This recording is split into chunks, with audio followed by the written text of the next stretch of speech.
Olá, pessoal. Meu nome é Tayane.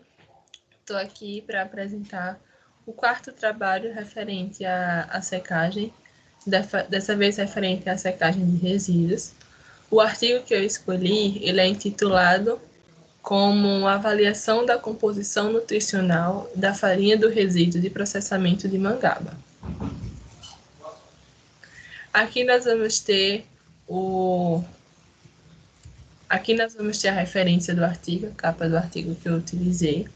Ele foi um artigo publicado pela revista Brazilian Journal of Biology, pelo estado de Alagoas, e no ano de 2019. Aqui nós vamos ter os autores e as outras referências, né? Foi um artigo feito com parceria com várias instituições universitárias do estado de Alagoas. Um pouco para a introdução do trabalho. A mangaba, ele é uma fruta nativa aqui de várias regiões do país, podendo ser encontrada no norte, nordeste, centro-oeste e em pequenas quantidades em outras regiões, como sul e sudeste. É uma espécie considerada de alta importância, pois alta importância para o ecossistema, pois ela serve de alimento para a fauna local, né? E em relação à exploração comercial também, ali de bastante importância. No Brasil, aqui nós vamos ter esse gráfico aqui do lado, representando os principais produtores, apesar dele ser um gráfico do ano de 2016, mas esses estados ainda continuam sendo como os maiores produtores dessa fruta. O estado de Sergipe, Bahia, Paraíba, Rio Grande do Norte, Alagoas. Dá para verificar aqui que se destacam os estados do Nordeste. Mas, como eu comentei anteriormente, estados do Norte e Nordeste, alguns do Centro-Oeste também se destacam como produtores dessa fruta, além de você conseguir encontrar em todas as regiões do Brasil. A indústria de alimentos, né, a mangaba, ela possui características bastante positivas em relação ao seu sabor e aroma. É uma característica bem destacada da fruta. Na indústria de alimentos, ela é utilizada principalmente para a produção de polpas, geleias, licores, bebidas, sorvetes. São N produtos que podem ser utilizados a partir dessa matéria-prima, né? Além dela ser consumida como a fruta in natura, a própria fruta, sem ser processada. E é devido a essa grande variedade de produtos que é feita, que também é gerado um grande resíduo dessa fruta. Não só da mangaba, mas de todas as frutas em gerais, porque o tratamento desse resíduo acarreta diretamente no aumento do preço do produto final. Então, os produtores, as indústrias em geral, evitam tratar os resíduos e apenas descartar, porque é mais fácil para ele estar descartando esses resíduos que é gerado durante o processamento. Esses resíduos das frutas, eles apresentam uma grande perda de quantidade de biomassa e de nutrientes.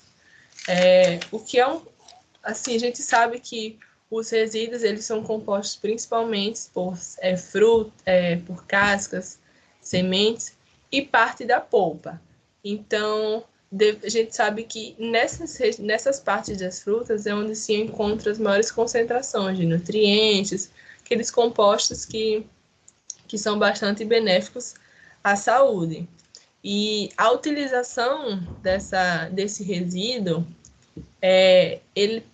podem gerar novos produtos, né? Você tratando esses resíduos, eles podem ser utilizados para a produção de novos produtos alimentícios. E é devido a esses fatores que o resíduo ele possui um alto potencial na implementação no setor agroindustrial brasileiro.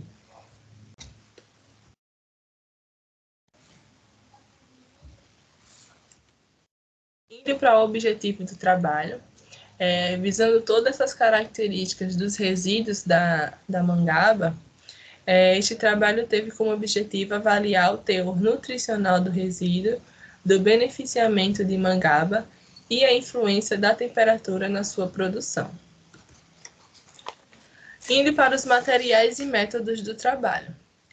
A matéria-prima ela foi processada A matéria-prima ela foi extraída, na verdade, ela foi disponibilizada de uma processadora de polpa de frutas da região.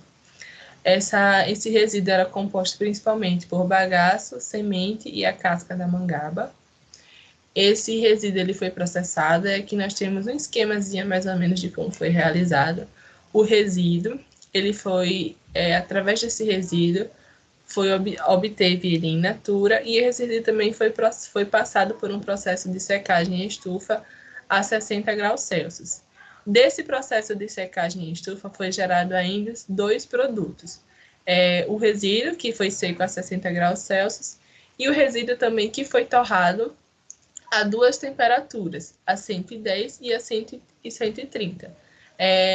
Nesse processo de torragem, o resíduo ele foi submetido a dois tipos de processo de temperatura e a três tipos de tempos de processo. Então, aqui nessa tabela aqui do lado, nós vamos ter os tratamentos que foram resultados desse processamento. O tratamento 1, que foi o resíduo seco a apenas 60 graus Celsius, tratamento 2, 3, 4, 5, 6 e 7 foram submetidos à torragem, a temperatura de 110 e a de 130, a três diferentes tempos, 10 minutos, 20 minutos e 30 minutos.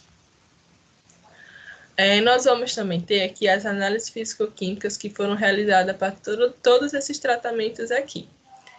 Foram realizadas análises físico-químicas em relação ao teor de umidade, cinza, lipídios, fibras, proteínas, carboidratos, valor energético total, além do pH, acidez titulável e sólidos solúveis.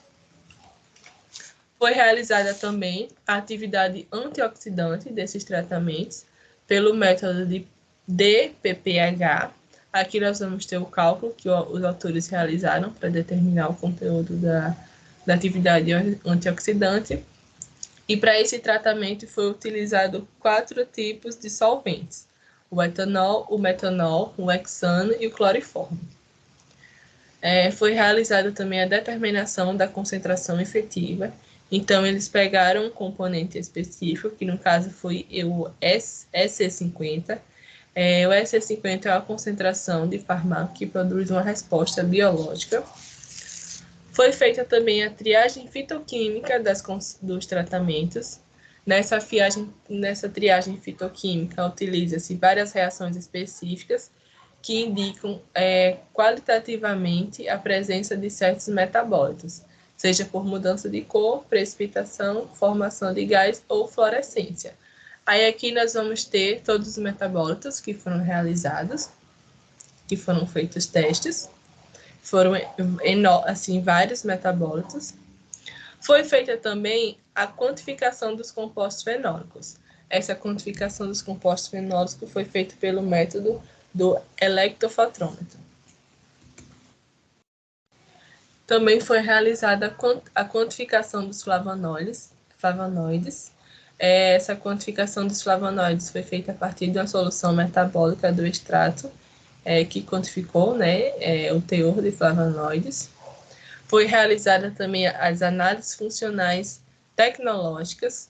Qual foram as análises funcionais? O índice de absorção de água, índice de solubilidade de água, índice de absorção de leite, índice de solubilidade de leite e o índice de absorção de óleo. Foram realizadas essas análises pelo fato de ter sido uma farinha que foi produzida. Então, essas análises aqui são bastante importantes. E análise estatística. A análise estatística, ela foi utilizada para determinar o potencial biológico, quantificação de compostos fenólicos e flavonoides. Foi construída a equação de linha com identificação do coeficiente de determinação linear. Os dados obtidos com diferentes tempos nas temperaturas de 110 e de 130 de torra foram submetidos à análise de variância e comparados pelos testes de agrupamento Scott e Knott. Todas as análises foram realizadas usando o software GENES. Então, todas essas análises que eu citei aqui foram as análises realizadas no estudo. Então, foram bastante análises. Indo agora para os resultados e discussões do trabalho. Aqui, nós vamos ter a tabela 2. a tabela onde ele mostra todo o conteúdo daquelas análises que eu citei anteriormente: pH, acidez, solubilidade, lipídios, fibras, proteínas, carboidratos, umidade, fibras e concentração energética. Aí aqui nós vamos ter para todos os tratamentos, onde esse tratamento 0 é o tratamento in natura, tratamento 1, tratamento submetido apenas à secagem, e do 2 ao 7, os tratamentos submetidos às torras, as 2 temperaturas e os 3 tempos. Em relação ao conteúdo de umidade, foi verificado aqui que o tratamento 0, que é o tratamento in natura, ele apresentou maior conteúdo de umidade, pelo fato dele não ter sido processado, né, não ter sido passado pelo processo de secagem, nem outro processo. Consequentemente, ele apresentou maior conteúdo de umidade. Se pararmos para verificar aqui, em relação ao conteúdo de umidade do tratamento 1 até o tratamento 7, eles não obtiveram resultado variância significativa. Então, não, de acordo com a análise estatística, né, eles não tiveram uma diferença significativa entre eles. Por mais que alguns tenham mostrado, o tratamento 1 mostrou um valor de 5,9108 e o tratamento 3 apresentou um valor de 9,4295. Para a gente, pode ser que tenha uma diferença, mas de acordo com a estatística, não houve diferença significativa. Em relação ao conteúdo de lipídios, também foi verificado no estudo que do tratamento 1 até o tratamento 7 não houve diferença significativa, de acordo com os estudos que foram realizados. Conteúdo de fibras. Aqui foi verificado que o tratamento 5 foi o que maior apresentou um conteúdo de fibra, com valor de 29,0018, mas se pararmos para prestar atenção, o tratamento 5, junto com o tratamento 6, 7 e o 2, eles não obtiveram diferença significativa.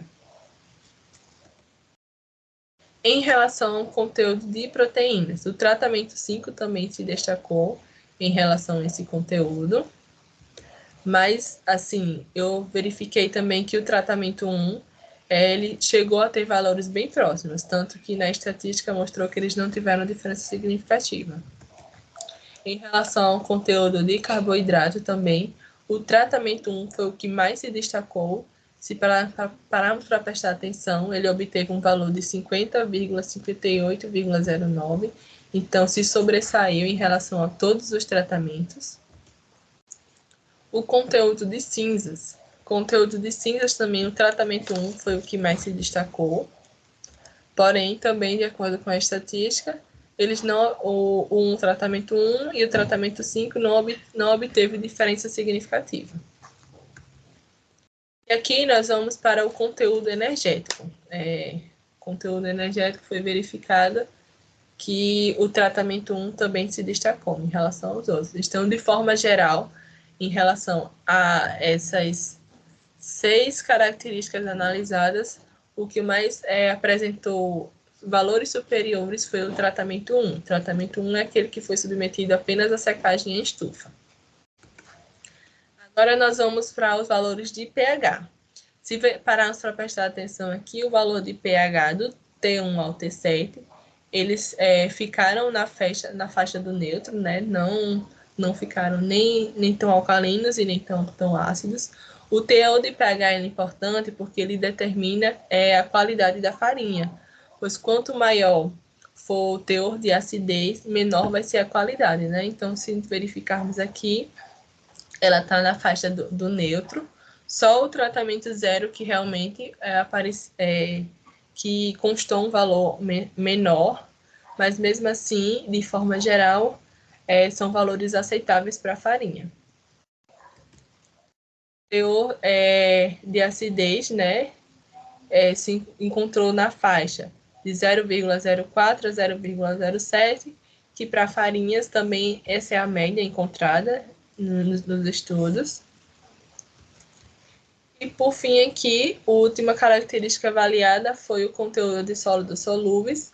É importante ressaltar que um produto com maior teor de açúcares, ele necessita de menor adição, né? Então, aqui, de acordo com os estudos, a farinha também se encontra na média.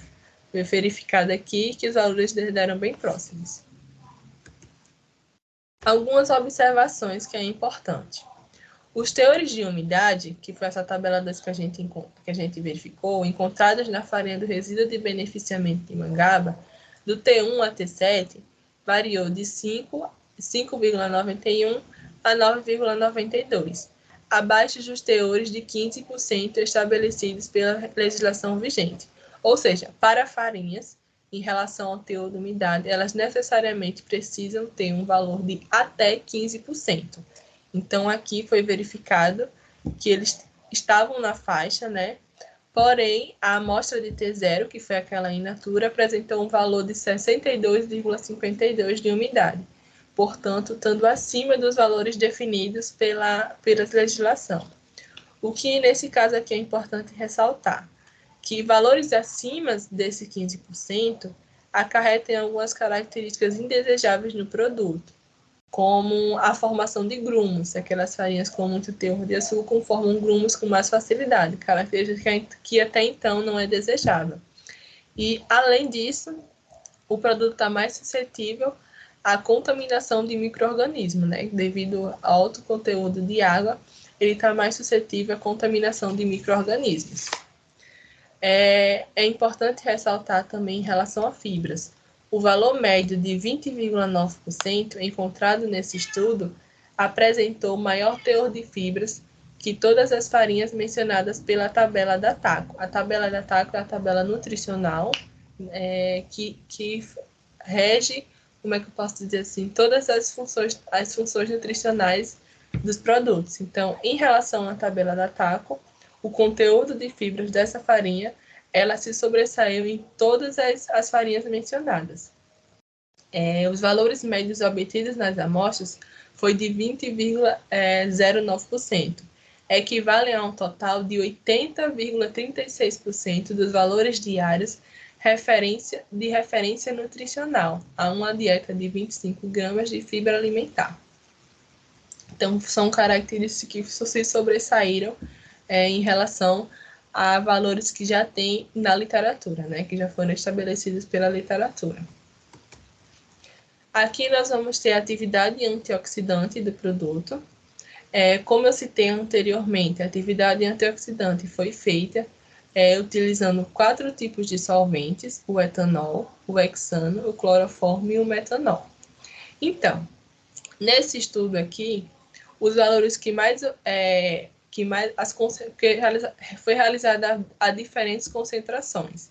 Então, a diferentes concentrações, o que obtiveram-se maiores resultados foi o de 500, o de 600 e o de 750. Porém, mesmo obtendo esses maiores resultados em comparação aos outros, os extratos foram ineficientes contra radicais livres, mesmo em maiores concentrações. Isso quer dizer que ele não possui uma atividade antioxidante satisfatória para o que era desejado nesse estudo. Aí aqui nós vamos ter os próximos resultados, né, em relação ao conteúdo energético. Os valores médios obtidos para as amostras de 390,04 calorias para 100 gramas equivalem ao total de 19,50%. Todos os valores diários de referência de nutrientes de uma dieta a 2.000 calorias, sendo superior aos valores de farinhas de arroz, trigo, pão, milho e centeio. Então, em comparação com a farinha de arroz, trigo, pão, milho e centeio, essa farinha obteve um valor superior. Em relação à triagem fitoquímica, os testes fitoquímicos realizados no extrato revelaram a ausência de constituintes do metabolismo secundário para farinha e resíduo de mangaba submetida à secagem. Então, em relação à triagem fitoquímica, não teve nenhuma atividade importante, nenhuma atividade secundária que foi de relevância para o resultado desse trabalho. A quantificação dos compostos fenólicos. Observou-se que o resíduo de mangaba apresentou um teor de compostos fenólicos superior ao relatado nos estudos. Então, esse estudo aqui, ele foi comparado com vários estudos, produção de farinha de acerola, no caso, os resíduos de acerola, de goiaba, de manga, maracujá, em relação a todos esses estudos que foram comparados, a quantificação dos compostos fenólicos, ele apresentou um valor superior. Em relação à quantificação dos flavonoides, os compostos flavonoides no resíduo de mangaba apresentou uma faixa de 0,31 microgramas, equivalente de queratina por grama de resíduo. Aí aqui nós vamos ter as análises funcionais tecnológicas. Essas análises funcionais tecnológicas elas falam justamente em relação ao índice médio de absorção e de solubilidade para a água, leite e o óleo. Nessa primeira coluna, aqui nós vamos ter o índice de absorção de água. Então, foi verificado aqui que o T1 e o T2 foi o que obtiveram os melhores resultados em relação a essa característica. Para o índice de absorção de leite, que é essa segunda coluna, foi verificado também que o T1 apresentou um maior índice e satisfatório em relação a todos os tratamentos. Aqui nós vamos ter, nessa quarta coluna, nós vamos ter o índice de absorção de óleo. Então, em relação a essa característica, todos os tratamentos de T1 a T7, exceto T0, não obtiveram diferença significativa. Então, de acordo com a estatística, foi verificado que todos não possuíam diferença, do T1 ao T7. Só o T0 que obteve um valor inferior em comparação a todos os outros tratamentos. Aqui nós vamos ter em relação ao valor médio de solubilidade de água. Então, mais uma vez, o T1 se sobressaiu nessa característica. Mesmo assim, em relação com o T3 e o T5 e o T7, de acordo com a estatística, eles não obtiveram diferença significativa. Mas de todos foi o que apresentou o maior resultado. E por fim, nós vamos ter aqui o índice de solubilidade do leite. Foi verificado que o T7 foi o que apresentou o maior resultado em relação a essa característica. É importante ressaltar que o T7 é aquele tratamento que foi submetido a 130 graus durante 30 minutos, ou seja, foi o que passou mais tempo em uma temperatura mais alta. Então, por isso que ele apresentou esse valor maior em relação à solubilidade do leite. Mas mesmo assim, em relação ao T3 e o T2, de acordo com a estatística, não foi verificada uma diferença significativa. E, para finalizar, algumas conclusões que os autores obtiveram desse estudo. A farinha de resíduo de mangaba, matéria-prima com pH mais próximo do neutro, o que influencia positivamente na qualidade do produto final, pois o teor de acidez determina a qualidade da farinha. Foi o que eu citei anteriormente, né? Quanto mais ácido o produto, menos qualidade ele vai ter. Então, como o produto ele apresentou um pH próximo ao neutro, então quer dizer que é um produto de qualidade. O valor energético médio da farinha do resíduo de processamento de mangaba foi de 390,4 quilocalorias por 100 gramas, que é 19,50% dos valores diários de referência nutricional de uma dieta de 2.000 calorias, sendo superior aos valores da farinha de arroz, trigo, pão, milho e centeio. Então, em relação ao valor energético de outras farinhas, que eu também citei anteriormente, trigo, arroz, milho e centeio, essa farinha apresentou um valor mais elevado. E, por fim, além de apresentar uma umidade de 2,02 e cinzas de 1,95%, dentro dos limites da legislação brasileira, esses resultados mostraram que a farinha é uma alternativa viável para o enriquecimento energético de dietas, contribuindo para o desenvolvimento de novos produtos, a redução e a destinação desses resíduos e, consequentemente, a minimização do impacto ambiental. De forma geral, eu verifiquei que a utilização desses resíduos, né, eles diminuem o impacto ambiental e E, além de diminuir, eles proporcionam a produção de novos produtos alimentares ricos em proteínas e minerais e nutrientes que até então seriam descartados. E obrigada a todos pela atenção. Qualquer dúvida pode colocar aí no chat.